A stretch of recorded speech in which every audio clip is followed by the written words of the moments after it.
I am Hatan, and I greet you in the love and in the light of the infinite creator. We are sorry for the delay in achieving contact with this instrument, but we are on station elsewhere in your sky, and are having to work through a series of what you would call computers in order to relay our thoughts to you. Normally, the one known as Latwi would speak to you, but because of the special group that we have tonight, we wish to speak to you ourselves. This instrument has often wondered why the planetary entity that has most often spoken to her from the inner planes during what you would call seances was named Moses. We would like to bring out some points about the reason for the one known to your peoples as Moses being one of your inner guides upon the earthly plane. It was many years ago, several thousand of your years to be exact, or more exact shall we say, when you and your little charge of courageous pilgrims, desiring to help the peoples of this earth, stood before the council that governs this solar system, and requested permission to incarnate into the solar system in this cycle. Permission was granted. It was not granted to all that applied, and to those that won the approval of the council, there still remained mixed feelings, for you knew what you must lose in order to enter such a dense and unloving vibration as the Earth plane. You have tried through many incarnations to be of service to the people of this planet. It was hoped very much by you before you began this incarnation that this would be the incarnation in which you succeeded in that plan. In other words, my friends, you, like Moses, have been attempting to lead your people through a desert towards a promised land of love and light, which you can see clearly in a distance and know as a reality, but which those around you either doubt or disclaim completely. And now, my friends, you find yourselves moving through the incarnation, giving of yourself to the best of your ability and to the best of your judgment, finding yourself still in the desert. We can only say to you, my friends, that your sacrifice has not been in vain, nor will it ever have been for nothing, even if you do not lead your people into the promised land, even if, as some have rather crudely put it, you cannot save your planet. You have shown by your life and by your works to the best of your ability that love and the light that awaits those who praise the truth of the Creator's love. Remember that you are not alone in this great effort to heal a planet and its millions and millions of souls. What you have done prepares the way, at the very least, for another generation of those who seek the promised land. As long as your gaze is steady, as long as you know the reality of the eventual goal. The fact that you cannot yourself bring the planet with you to the completion of that goal should not sorrow you. For you must realize that the free will of each soul is supreme. What you must realize for your own sanity is summed up in your holy works in the parable of Moses and the burning bush. The bush was burned, and yet it was not consumed. And out of the bush a voice addressed the one known as Moses, there in the desert as he stood, foot-weary and dusty and helpless. "Take off your shoes," said the voice, "for that place whereon you stand is holy ground." You cannot bring people to an understanding. You can only bring yourself to people. And if you have the realization that you are constantly in the holy tabernacle, dwelling in serenity and intimacy with the Creator, which is the spirit of love among men, then you will be able to bring that holiness ever so quietly into the atmosphere about you. We realize that you do not consider yourselves to be saints, that you could not possibly be holy. We realize this. We can see your hearts, and that you quake with the sadness of all of your indiscretions, heated words, wrong feelings, actions which you considered indiscreet, and actions which you fear may be indiscreet in the future. But we say to you, my friends, we are not speaking here of the human personality. For there is a level beneath the human personality in which true sainthood and true holiness abides. You do not so much need to tame your human personality as to learn to discard it, to understand the shallowness of its emotions, to understand that, as the bedrock of your character, lies that with which you came into the solar system, in that which the Council of Saturn passed.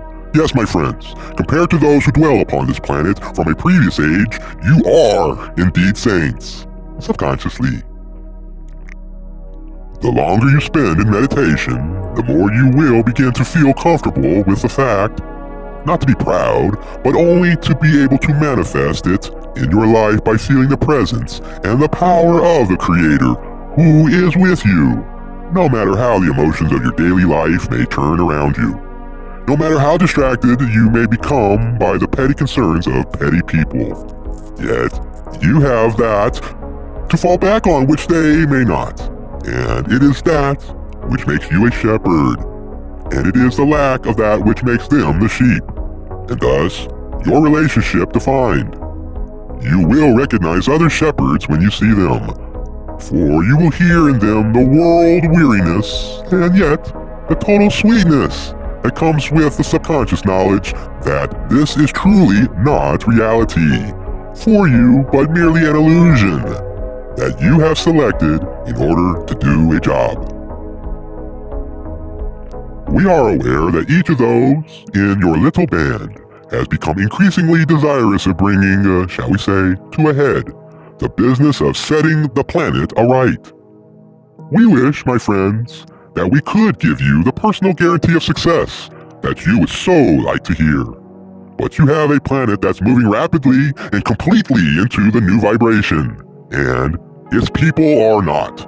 Its people are becoming more and more polarized, are desiring to stand upon ground which is not holy, are desiring to distract themselves from that which may be of depth and meaning to them, so that they will not have to think of the consequences of being unholy, unkind, ungenerous, unloving. My friends, you love one another, and you truly try to love those with whom you come in contact. We can only ask that you dig a little deeper into your subconscious, into the knowledge with which you came into this vibration so many long years ago. You have the opportunity to remember the sweetness and the simplicity of constant contact with the oneness of all things. You merely doubt from time to time that these things are so because you are lost in the wilderness where there are so few shepherds and so many sheep, and the herding of them is almost intolerable. Therefore we say to you, be of good courage and do not think of goals, but only of the mile which you are walking at this time. We do not know how long the wilderness lasts in terms of time. If it lasts past your lifetime, then you will have been a shepherd along the way. You will not be in at the finish. You will not see the end written across the skies. The movie will not be over for you when you leave this incarnation. This is of no concern to you. Do not be concerned with your accomplishments.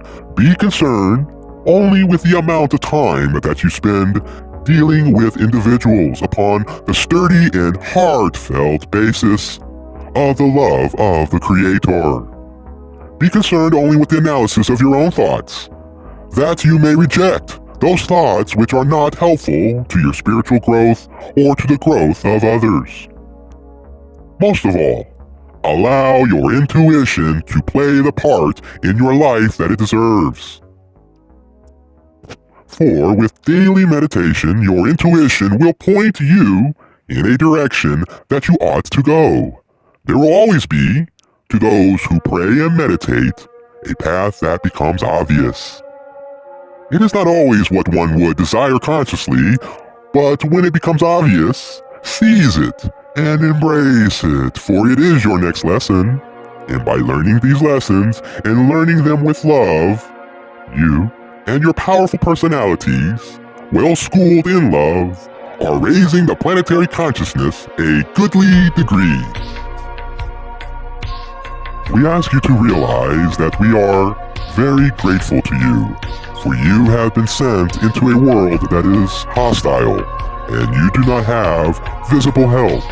You have a great deal of invisible help, but you must always be strengthening your faith in order to be able to lean on this help as you would upon a help of a friend.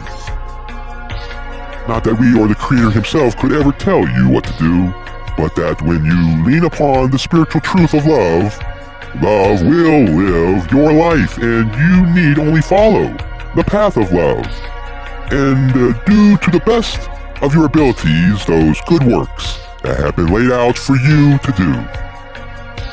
This may be as humble as a smile in a crowded supermarket, a sweet thought on a winter's day, the noticing of the beauty of nature. Yes, my friends, these are good works. These things improve the planetary consciousness. There are dramatic good works, yes, but they are far and few between.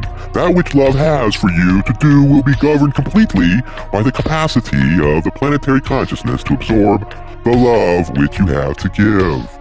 If you cannot give it to all, you may give it to some. If you cannot give it to some, you may give it to a few. If you cannot give it to men and women, you may always, my friends, give it to children, for they are simple and open and understand love.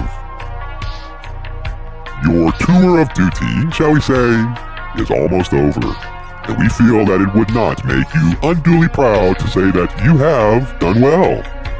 We wish only that your heartaches could be less and that your joy could be more. For this is what you came into the world to share, the joy of living under the highest law, the law of love. We wish you the greatest of peace and strength and confidence in your day-by-day attempts to express this love in your life, to show this love and this joy in every smile and laugh, in every refusal to be bitter, in every forgiveness and every forgetting of a wrong. In a way, you are not special, for you are children of God, as are all. It is only that you have more experience, and this gives you responsibility. We hope that this responsibility may weigh lightly upon you, and that you may find grace.